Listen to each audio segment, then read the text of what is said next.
ভালচুন বিএনপির ফ্যামিলি কার্ডের দাপ্পাবাজি। কারাল রানী 2009 সালে সবাইকে 10 টাকা কেজি ধরে চাল খাওয়ানোর লোভ দেখায় ক্ষমতায় এসেছিল। হ্যাঁ, খাওয়ানোর লোভ দেখায় ক্ষমতায় আসাটা বাংলাদেশের বড় দলগুলোর খাইসলত হয়ে গেছে। বাংলার মার্টিন লুথার কিং কাঁঠাল রানীর চেয়ে এক ধাপ আগায় সবাইকে ফ্রি চাল খাওয়ানোর প্রতিশ্রুতি দিচ্ছে। খালি ফ্রি চাল না, সাথে ফ্রি আলু, ডাল, লবণ, তেলও থাকতি। দেশের সরকারি হিসাবে ধরে নিলাম আনুমানিক 4 কোটি পরিবার আছে।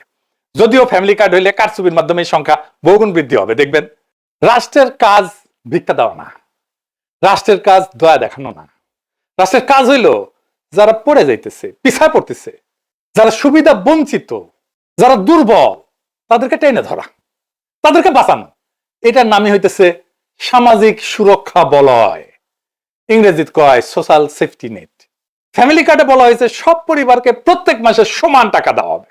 এখানে রাষ্ট্র ভেঙে পড়ে।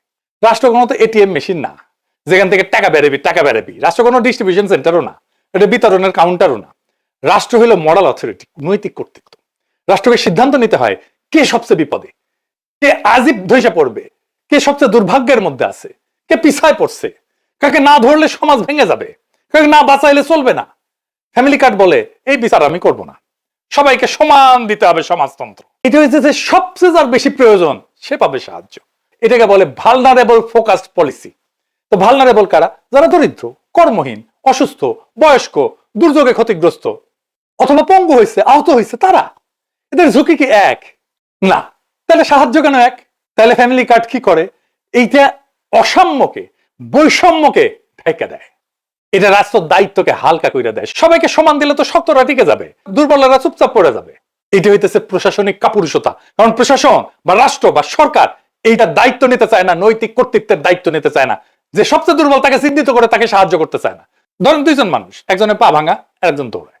তো রাষ্ট্র যদি দুইজনকে সমান জুতা দেয়, এটা কি সাম্য হইল? এটা তো বৈষম্য। এটা তো জাস্টিস না, এটা তো ন্যায় বিচার না, এটা ইনসাফ না।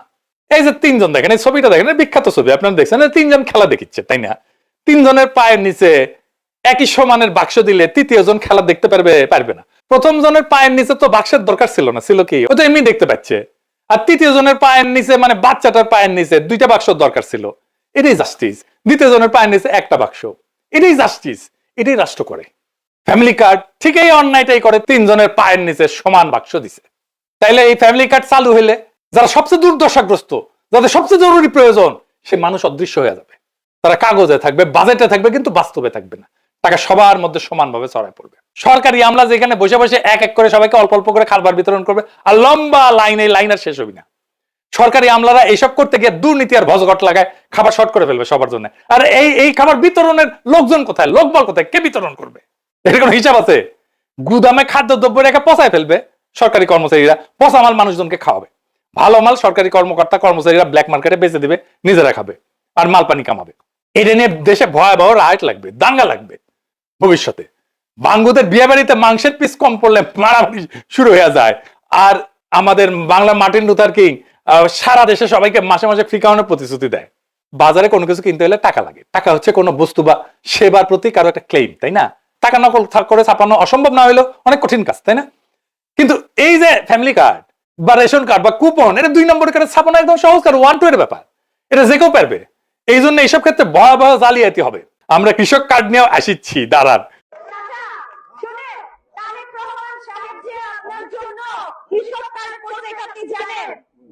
একটা কৃষক কার্ড করছে যে, জানেন এই কৃষক কার্ডে কি থাকবে জানেন?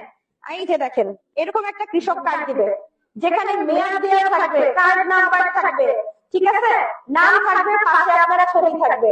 এই কৃষক কার্ডের মাধ্যমে আপনি ফ্রি কীটনাশক, না হলে হচ্ছে বীজ, না হলে কোনো না কোনো কিছু পাবেন, ঠিক আছে? এবং এটা শুধুমাত্র আমাদের দল করবে। তো এই সার বিতরণের ব্যাপক দুর্নীতিগ্রস্ত একটা ব্যবস্থা।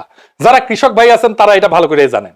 এটা এলাকার প্রভাবশালী নেতা কর্মীদের মাল পানি কামানোর জন্য একটা লোভনীয় পেশা। সেই সারের ডিলারশিপ কে নিবে? এটা নিয়ে এলাকায় রাজনৈতিক নেতাদের মধ্যে কামড়াকামড়ি হয়, মারপিট হয়। এই খাবার বিতরণের ডিলারশিপ নিয়েও টেম্পু স্ট্যান্ড পার্টির মধ্যে কামড়াকামড়ি হবে, খুনাখুনি হবে, মারপিট হবে। লিখে রাখতে পারেন, এখনই হয় টেম্পু স্ট্যান্ড নিয়ে মারপিট হয়। সব শেষে কাসাসুল আম্বিয়া থেকে একটা গপ্প শোনাই। হযরত সুলাইমান রাদিয়াল্লাহু আনহু নিজেকে অনেক ক্ষমতাধর ধনী বাদশা মনে কইরা একবার ঠিক করছিলেন তিনি আল্লাহর সৃষ্টি পৃথিবীর সকল জীবকে একবেলা খাওয়াবেন। এটার জন্য বিশাল রান্নার আয়োজন করলেন। ব্যাপক রান্না টান্না শেষ করে পরিবেশন করে সবাইকে দাওয়াত করছেন। ওই সময় সাগর থেকে একটা তিমি মাছ উঠে আসে, সেই তিমি মাছ উঠে এসে পুরা রান্না করে খাবার একাই খেয়ে শেষ করে ফেলে এবং বলে যে এটা তার মাত্র এক বেলার খাবার। এই গল্পের মূল শিক্ষা হচ্ছে হযরত সুলাইমান যত ক্ষমতাধর বাদশাহী হোক না কেন, আল্লাহর সৃষ্টি সকল প্রাণীর রিজিকের ব্যবস্থা করা তার সাধ্যের বাইরে। আল্লাহ তাআলা পৃথিবীর শত শত কোটি কোটি প্রাণীর রিজিকের ব্যবস্থা করেন কোনো সমস্যা ছাড়াই। কোন মানব শাসক যদি নিজেকে গড কমপ্লেক্সে ভোগা শুরু করে সিদ্ধান্ত নেয় সে কোটি কোটি মানুষকে বিনামূল্যে মাসে মাসে ফ্রিতে চাল ডাল আলু লবণ তেল এইসব খাবার খাওয়াবে, সেটা হইলে তার জন্য জীবনে সামনে বড় হোঁচট অপেক্ষা করা, আছাড়ের অপেক্ষা করতেছে। হাসিনার রেখা যাওয়া ঋণের ইনস্টলমেন্ট শোধ করার টাইম হয়ে আসতেছে, শোধ করা শুরু হবে এই 2026 থেকে।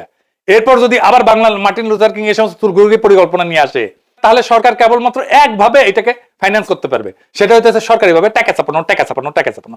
এটা হইলে যে ভয়াবহ মুদ্রাস্ফীতি হবে, বাংলাদেশ পুরা রবার্ট মুগাবের জিম্বাবুয়েতে পরিণত হয়ে যাবে।